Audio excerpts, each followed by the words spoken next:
Excellencies, नमस्कार।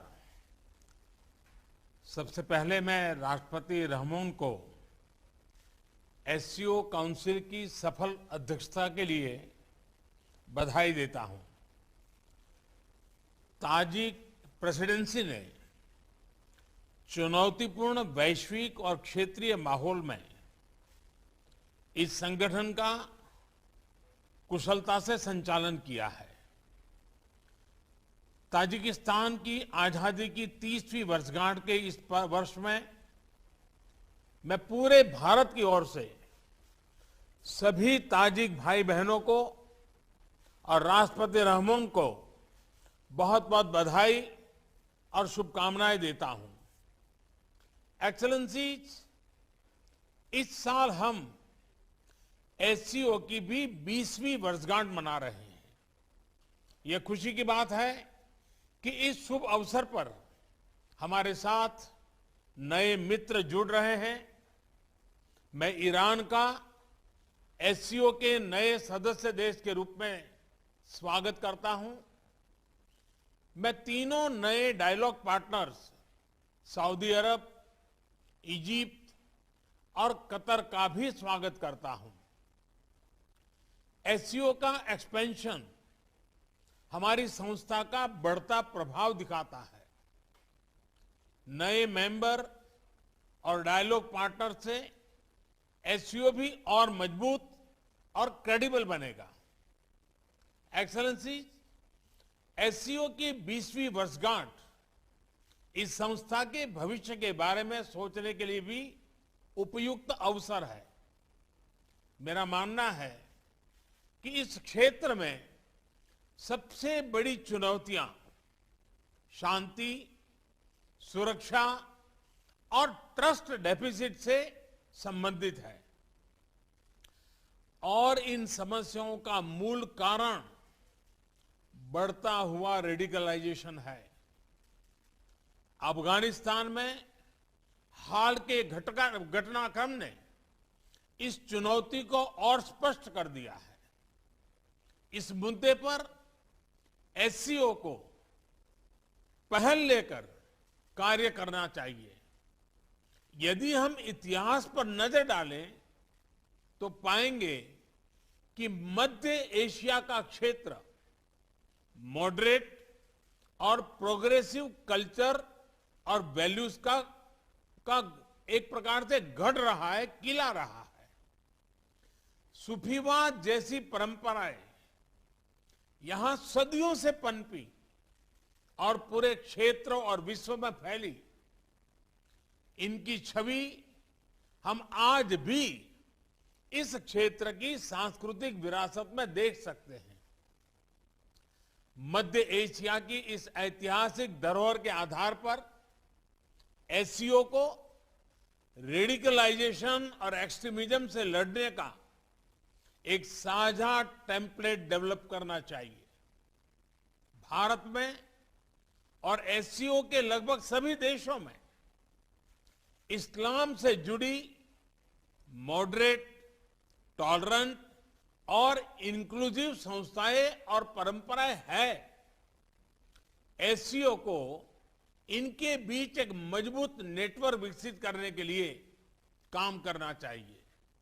इस संदर्भ में मैं एससीओ के रैट्स मैकेनिज्म द्वारा किए जा रहे उपयोगी कार्य की प्रशंसा करता हूं। भारत ने एससीओ रैट्स की अपनी अध्यक्षता के दौरान जो कैलेंडर ऑफ एक्टिविटीज प्रस्तावित की है, उन पर हमें सभी एससीओ पार्टनर्स के सक्रिय सहयोग की अपेक्षा है। एक्सेलेंसी, रेडिकलाइजेशन से लड़ाई क्षेत्रीय सुरक्षा और आपसी ट्रस्ट के लिए तो आवश्यक है ही। यह हमारी युवा पीढ़ियों के उज्जवल भविष्य के लिए भी जरूरी है। विकसित विश्व के साथ प्रतिस्पर्धा के लिए हमारे क्षेत्र को उभरती टेक्नोलॉजी में स्टेक होल्डर बनना होगा। इसके लिए हमें अपने प्रतिभाशाली युवाओं को विज्ञान और रेशनल थिंकिंग की ओर प्रोत्साहित करना होगा। हम अपने एंटरप्रेन्योर्स और स्टार्टअप्स को एक दूसरे से जोड़कर इस तरह की सोच, इस तरह की इनोवेटिव स्पिरिट को बढ़ावा दे सकते हैं। इसी सोच से पिछले वर्ष भारत ने पहले एससीओ स्टार्टअप फोरम और युवा वैज्ञानिक सम्मेलन का आयोजन किया। पिछले वर्षों में भारत ने अपनी विकास यात्रा में टेक्नोलॉजी का सफल सहारा लिया है। चाहे फाइनेंशियल इंक्लूजन बढ़ाने के लिए यूपीआई और रुपे कार्ड जैसी टेक्नोलॉजीज हो, या कोविड से लड़ाई में हमारे आरोग्य सेतु और कोविन जैसे डिजिटल प्लेटफॉर्म्स, इन सभी को हमने स्वेच्छा से अन्य देशों के साथ भी साझा किया है। हमें एससीओ पार्टनर्स के साथ भी इन ओपन सोर्स टेक्नोलॉजी को शेयर करने में और इसके लिए कैपेसिटी बिल्डिंग आयोजित करने में खुशी होगी। एक्सेलेंसी, रेडिकलाइजेशन और असुरक्षा के कारण इस क्षेत्र का विशाल आर्थिक पोटेंशियल भी अनटैप रह गया है। खनिज संपदा हो या इंट्रा एससीओ ट्रेड, इनका पूर्ण लाभ उठाने के लिए हमें आपसी कनेक्टिविटी पर जोर देना होगा। इतिहास में सेंट्रल एशिया की भूमिका प्रमुख क्षेत्रीय बाजारों के बीच एक कनेक्टिविटी ब्रिज की रही है। यही इस क्षेत्र की समृद्धि का भी आधार था। भारत सेंट्रल एशिया के साथ अपनी कनेक्टिविटी बढ़ाने के लिए प्रतिबद्ध है। हमारा मानना है कि लैंडलॉक्ड सेंट्रल एशियाई देशों को भारत के विशाल बाजार से जुड़कर अपार लाभ हो सकता है। दुर्भाग्यवश आज कनेक्टिविटी के कई विकल्प उनके लिए खुले नहीं हैं। ईरान के चाबाहार पोर्ट में हमारा निवेश और इंटरनेशनल नॉर्थ साउथ कॉरिडोर के प्रति हमारा प्रयास इसी वास्तविकता से प्रेरित है। एक्सेलेंसी, कनेक्टिविटी की कोई भी पहल वन वे स्ट्रीट नहीं हो सकती। आपसी ट्रस्ट सुनिश्चित करने के लिए कनेक्टिविटी प्रोजेक्ट को कंसल्टेटिव, पारदर्शी और पार्टिसिपेटरी होना चाहिए। इनमें सभी देशों की टेरिटोरियल इंटीग्रिटी का सम्मान निहित होना चाहिए। इन सिद्धांतों के आधार पर एससीओ को क्षेत्र में कनेक्टिविटी प्रोजेक्ट्स के लिए उपयुक्त नॉर्म्स विकसित करने चाहिए।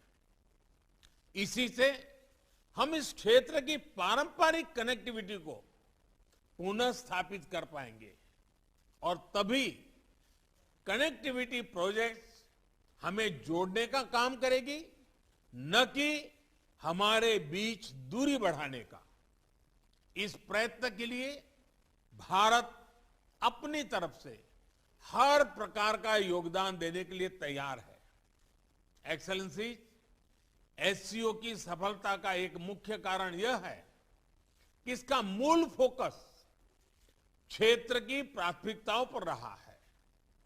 रेडिकलाइजेशन, कनेक्टिविटी और पीपल टू पीपल संबंधों पर मेरे सुझाव एससीओ की इसी भूमिका को और सबल बनाएंगे।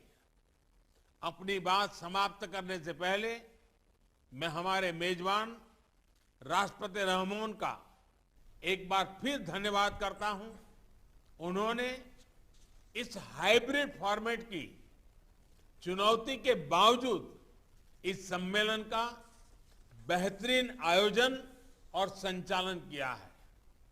मैं आगामी अध्यक्ष उज्बेकिस्तान को भी शुभकामनाएं देता हूं और भारत के सहयोग का आश्वासन देता हूं। बहुत बहुत धन्यवाद।